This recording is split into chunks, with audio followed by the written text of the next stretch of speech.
Cars.com Auto Review. Hi, I'm Kelsey Mays for Cars.com. 2013 marks the fourth model year for the current generation Lexus RX, yet it still outsells every other Lexus vehicle by a considerable margin. Lexus updated styling of the SUV for 2013, and it also added an RX F Sport, which you see behind me. That's a sport-tuned version of the RX all-wheel drive. We'll cover what makes the F Sport different and see if it changes the appeal of Lexus's most popular model. Visual changes for 2013 include a new front end that looks sort of like Lexus grafted on the same look as you get in more recent full redesigns like the ES and the GS sedans. Front center is what the brand calls its new spindle grille, more of a fat hourglass. It kind of fuses the upper and lower sections into a single visual unit. There's also new headlights with LED daytime running lights. The tail lights on the RX have been redesigned as well. Now on the F Sport, you get things like a unique bumper here. The grille has mesh inserts. There's an upper and lower section on the regular RX. It's kind of been turned into a single unit here on the F Sport. 18-inch wheels are standard. The F Sport swaps in 19-inch wheels. Pretty distinct look overall. Some people might actually think this was a full redesign, not just an update. It won't seem that way when you get inside though, because the interior mostly carries over. A few new things: a redesigned steering wheel here, the latest generation of Lexus's optional remote touch interface, and still plenty of room. The driver's seat adjusts a long ways back, so if you're pretty tall, you're not going to have a problem sitting and fitting in here. Let's check out the back seat.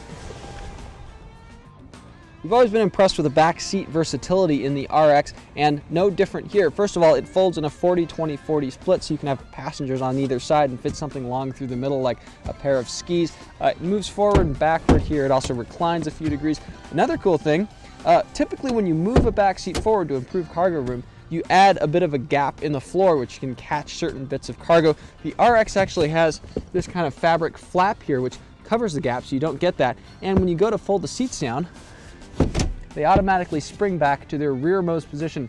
Really a nice setup. Cargo room behind the rear seats is about 40 cubic feet.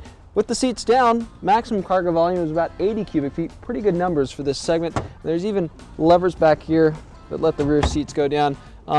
If cargo versatility were like a spelling bee, the RX would be like that kid who could spell onomatopoeia. I always kind of wanted to smack him.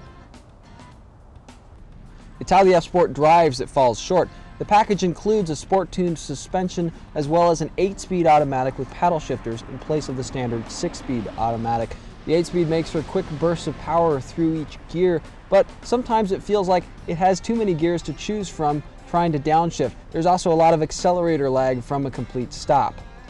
Another issue is that the F Sport rides pretty choppy no matter if you're on highways or city streets, and it doesn't really handle well enough to make up for that. There's a lot of pitchy body motions when you're getting into corners, similar to the regular RX, and so you're just getting a firmer ride without really any handling payoff. The RX F Sport runs about $2,000 more than a similarly equipped RX all-wheel drive. EPA highway gas mileage improves about 2 miles per gallon with the 8-speed automatic. City gas mileage stays the same. Problem is, the F Sport is trying to be something that maybe the RX wasn't supposed to be in the first place.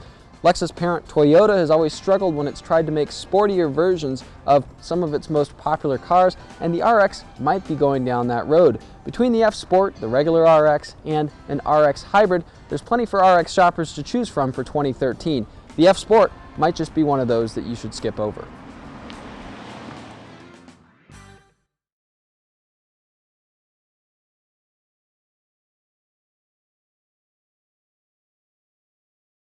For more car-related news, go to Cars.com or our blog, kickingtires.net.